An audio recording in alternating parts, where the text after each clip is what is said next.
this episode of Bravo Confessionals. I'm Michelle. This is Taylor and Mel, and we have a lovely guest joining us from Below Deck Med, Courtney Skippon. Welcome. Thanks for having me.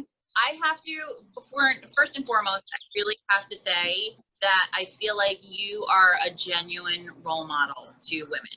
Like the way you yourself, the way it didn't, I don't know if you and Brian slept together, I don't care, but they didn't show it. So it was just, you held yourself in you knew your worth, and you were not accepting anything other than that. And I appreciated that.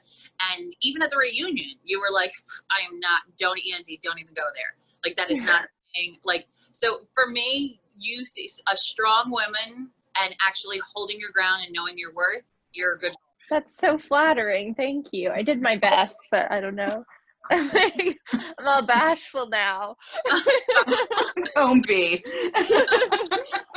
Well, I feel like it's so easy. We see so many women that are just like, other women, even on your show. But you held yourself up in a different category. You knew what you wanted. I think it probably wavered sometimes, but I did my best. How was it being in that overall sort of setting? Because as a viewer, it was a really uncomfortable season to watch. Just considering, I'm a big fan, so I wanted to get through episodes. I wanted to get through the season, but I was sitting there and my husband would come in and I'd be like, don't talk to me. Okay. Your kind is not well right now. Yeah, it was unfortunate, especially to watch back. Like, it could have been a really fun experience, and I think it ended up being quite negative as a whole to watch, which is a bummer.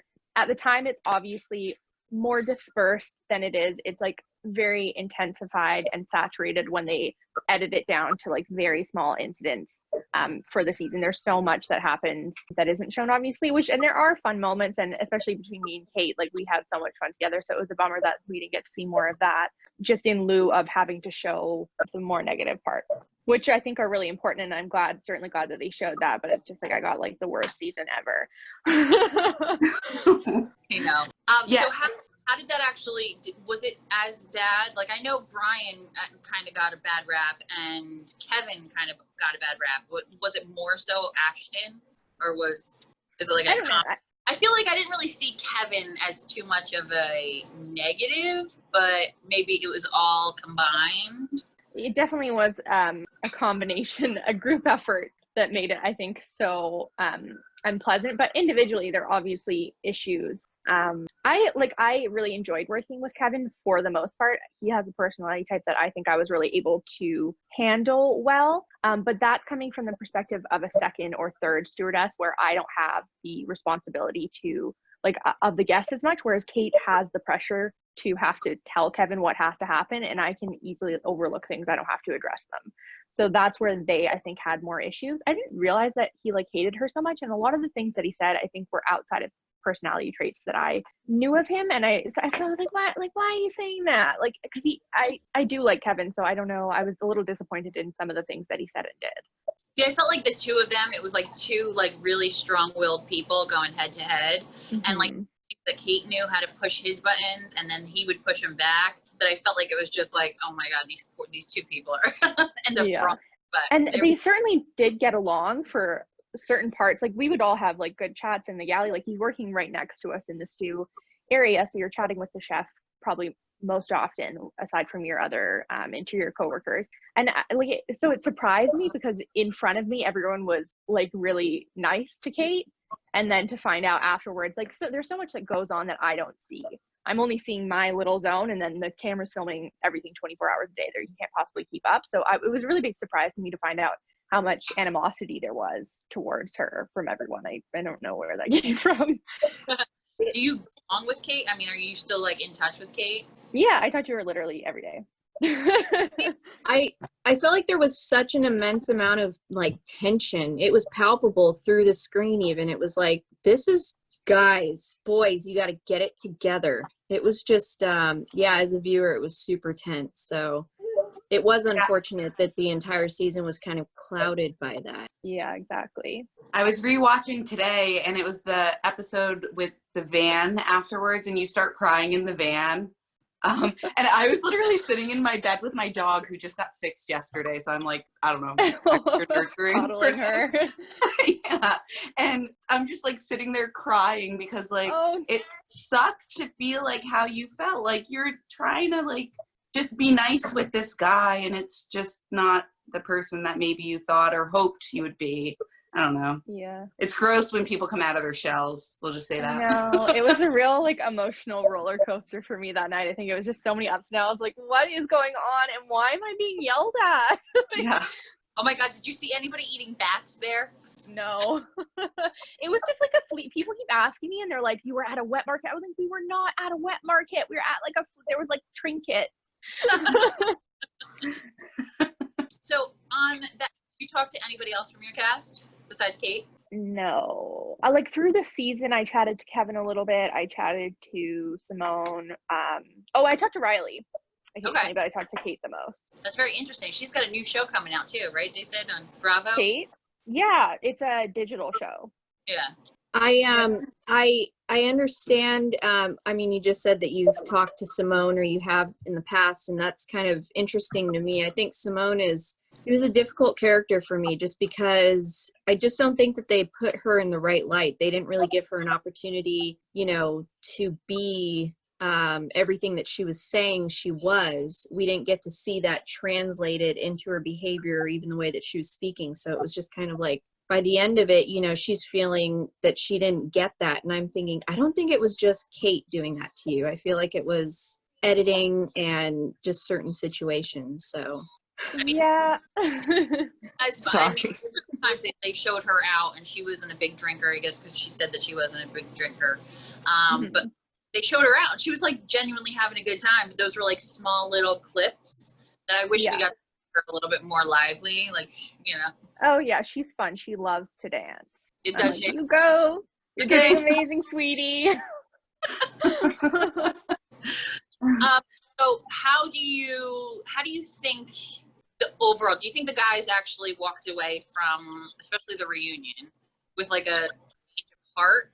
Like, do you think that they actually got it or no? Oh no, not a chance. Not even in a little bit. Really? I think there's a couple of things at play with that lack of like resonation for them. I think it's difficult when you have so many people en masse coming at you for one thing. I think it's like your first response is maybe to be defensive, especially for men who are not used to being vulnerable and are taught that they're not supposed to be. So it's hard to recognize things that you do wrong, and instead of separating their behavior, which is hard to do, it takes effort as a human to be able to separate your behavior from like who you are as a person. And I think if they were able to do that better, they would have understood that their behavior was wrong, and it might have been ignorant, and that's okay to do. Like, it's okay to make mistakes, but you have to be able to confront those and speak about what you did wrong. And the only reason that I spoke about it so much is that like it happened publicly, so you have to speak about it publicly, and I just didn't feel okay with letting people know that, or influencing people to think that behavior was acceptable when I feel really strongly that it wasn't.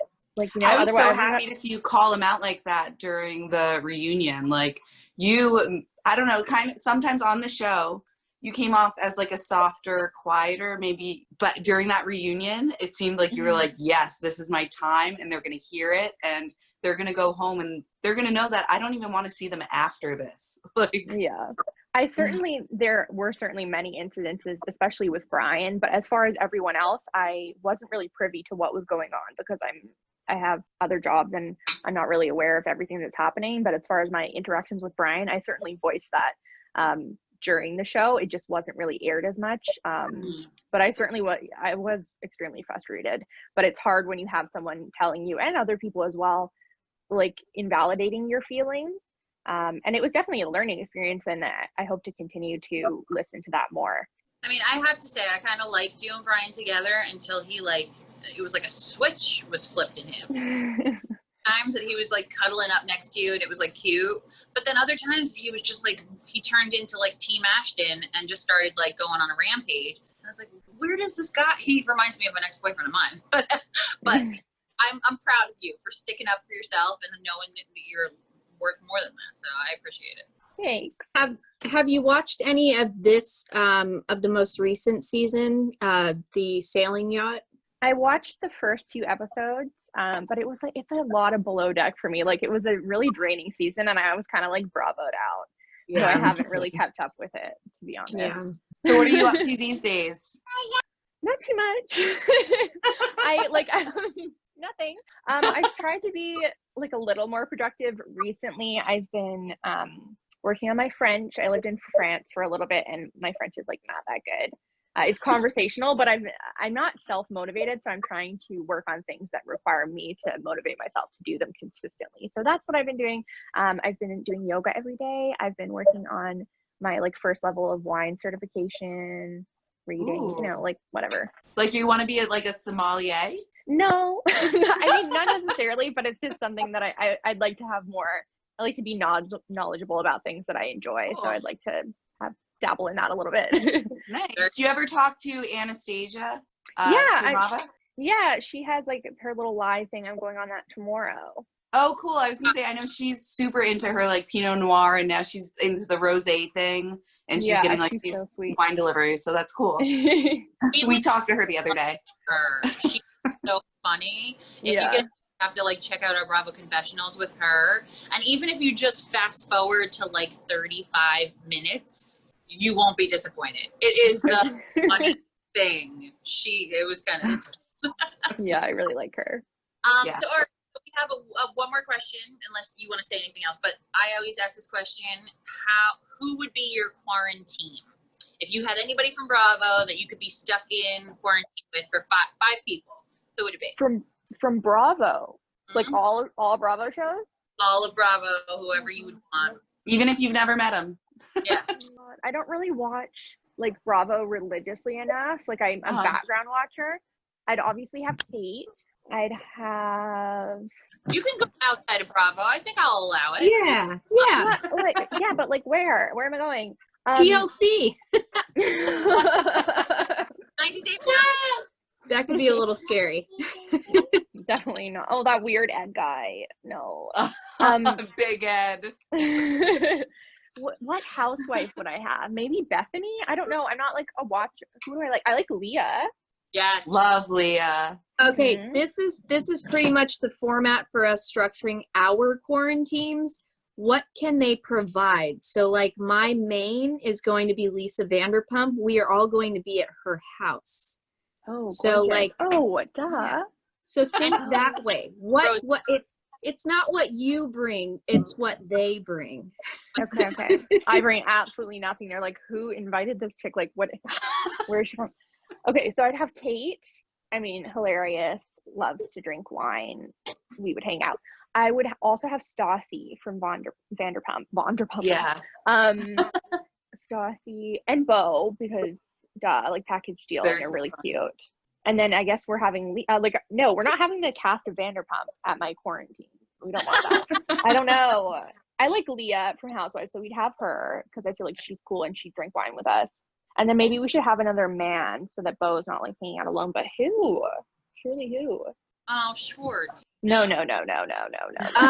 You could always bring. What about Colin? What about Colin from Below Deck? Oh yeah, Colin can come. Or Mauricio, Oh yeah, we love Mauricio. Love. Speaking of, Mauricio's been in the tabloids a little bit much this week, right? Why? Yeah. So there's rumors that he cheated on Kyle like 2 years ago with a 27-year-old in Canada. Oh my God, was it Canada? You heard it here first. Like, as to like she went through every single detail of their night, and somebody on one of the groups actually verified everything. She goes, okay, so it makes sense. Mauricio had an opening of an agency out in Toronto, or where was it? Where was it? Vancouver? It wasn't Vancouver. Oh my God. I'm gonna find out Vancouver. I'm gonna find out who it was. I was like, on the Everyone knows everyone in Vancouver. Like, I have to know the person who did it. Oh no. They're my age. This is so cool. This is so cool. Oh, I'm so upset. Yeah, I know. that's bad news. I know. It's really not that cool. I'm just being funny. It's pretty juicy. terrible. I love a bit of gossip, but it's too bad.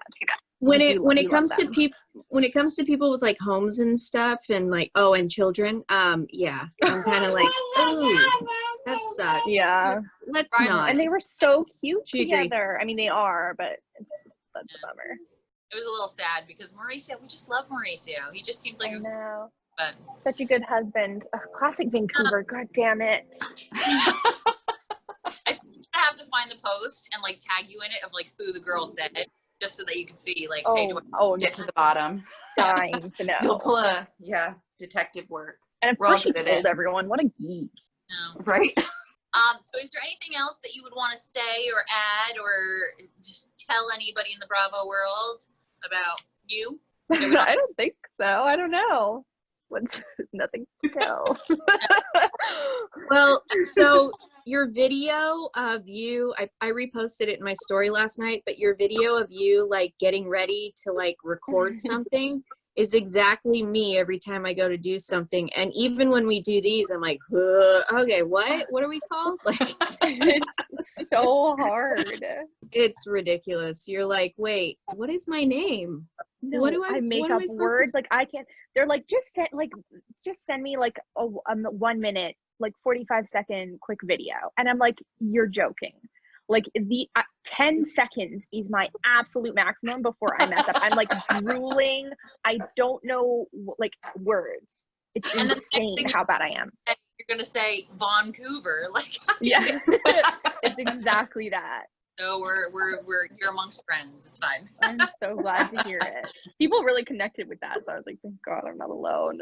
I make up words all the time. So thank you so much for joining us. We really appreciate you taking the time. She's saying bye. You can say bye-bye. Say bye-bye. See you later. Bye. Blow kiss. Blow kiss.